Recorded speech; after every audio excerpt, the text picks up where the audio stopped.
How's it going, guys? It's me, Jack Brother, with another video for y'all. So this time I'm going to be reviewing the Flash statue from Prime One Studios.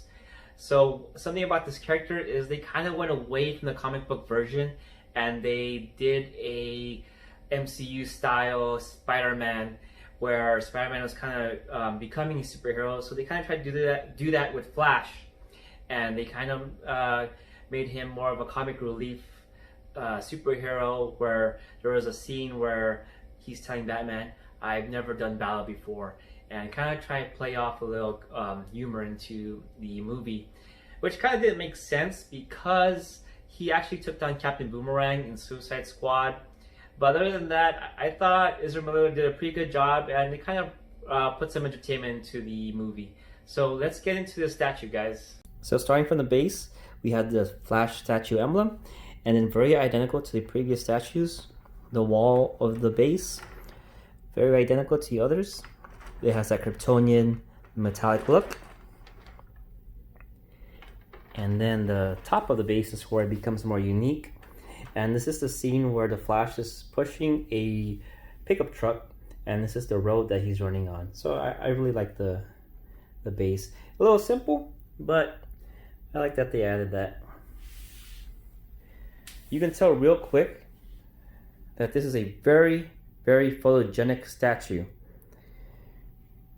That red really pops out, and they did an awesome job with the paint. And then you can see how the suit looks like it's in pieces, kind of like how they did it in the movie, to kind of portray that the Flash is kind of just starting up as a superhero, so he doesn't have a 100% polished suit. And you can really tell the detail in the statue, how they were able to make that happen. Now, my only critique as far as the body goes is probably the wiring. I did like in the movie that there was a bunch of wires everywhere, kind of looked like that's how his whole suit was connected. And here they kind of just sculpted it in there, which I think, you know, they did that just to prevent any maintenance issues and complications also. And it still looks really nice, but it would be really nice if all those little wires were actually actual wires.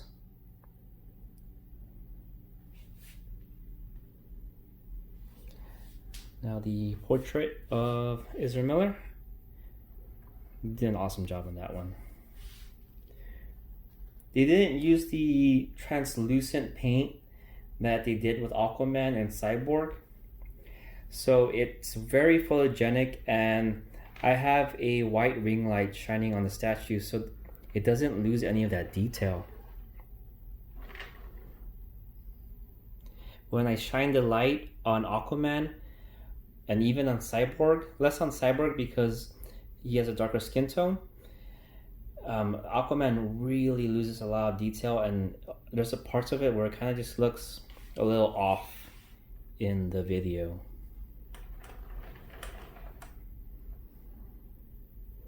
There are a lot of switch outs on this one, and I do want to show you all those switch outs as well. There's about 2 more switch outs.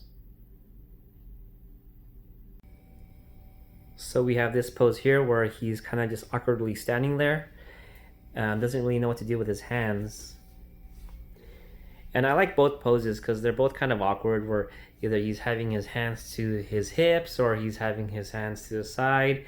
It kind of reminds me with Will Ferrell with Ron Burgundy, not Ron Burgundy, Talladega Nights, Ricky Bobby, where he's kind of like, what did I do with my hands? Well, during the interview, he's kind of like picking it up.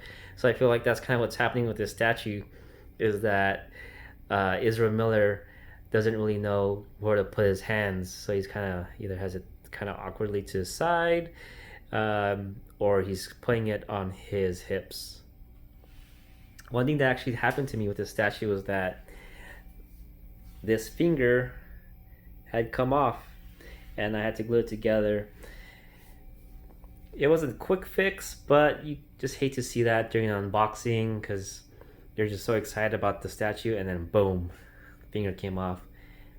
But one thing that was cool about this statue when I got it was that it was actually number 69 out of 150. So it's a great statue at 69ing, not so much at fingering. So last but not least, we have this pose where the Flash is holding a Batarang. With this one, the Batarang is actually kind of made out of plastic. I don't really mind that because it doesn't really lose its quality, and I get a little nervous with this Batarang because it's not attached to the whole arm. It actually comes off. I just feel like it's gonna fall. So you gotta kind of be careful with that. There. And then I kind of think the fingers look a little weird because there's kind of like the paint job could have been better on that, or the sculpt could have made them more separated. It kind of looks like they kind of blob a little bit in between the fingers, but you see that kind of looks like like they're connected instead of individual fingers. But it's a cool pose. And then from farther away, you kind of don't really see how awkward those fingers look like though.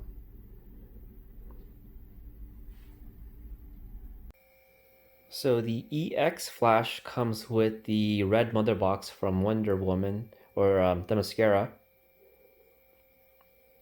And it's a lot lighter than the Aquaman mother box from Atlantis. As far as scale goes, the red mother box is a little smaller. I don't know if that's how it was in the movie, but it is slightly smaller. So I'll probably have to look into the movie and see if that's actually to scale. So I just want to thank you all for watching my video, guys. I actually have the the Superman statue on the way. The UPS driver is somewhere out there, and he's going to be delivering that one very soon. He's just taking a sweet ass time. Should be here in a couple of hours. So be prepared for another upload video very soon. And thank you guys for watching. Please subscribe and like the video if you guys liked it. And I'll see you guys next time.